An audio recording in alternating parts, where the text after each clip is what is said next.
Hello all, welcome to the next session of Let's Automate. Here we're going to see in an Excel, whenever we try to enter some information, we end up adding information in the end.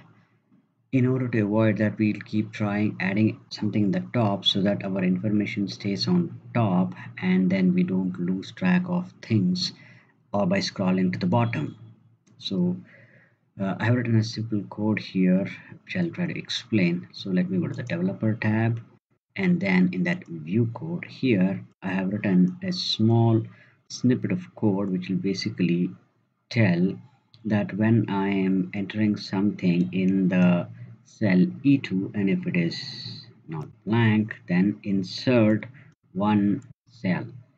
So all this information will get shifted to the next cell and a blank cell will get inserted in the same row of E2. So let's see how we go about this. So here I've created a header called as name, email, age, profession, and number. And we, as we saw in the code, anything that we enter in E2 and press enter, the first line will get a blank line, and then the information we processed will go to the next line. So let's see about this name.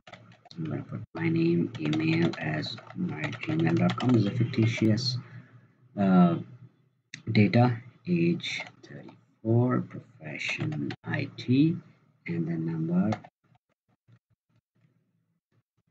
Okay, see, as we saw, the information got pushed automatically to the line below, and then we have this line empty. So let's test again. Let's post test at test at age, this profession, test number. We can put anything. So this is how we're going to achieve this. So this basically helps where we have a lot of entry items. So rather than going line by line to the bottom, then scrolling and then writing, this keeps us always on top and keep on writing, and then we'll be able to track the other things in the bottom.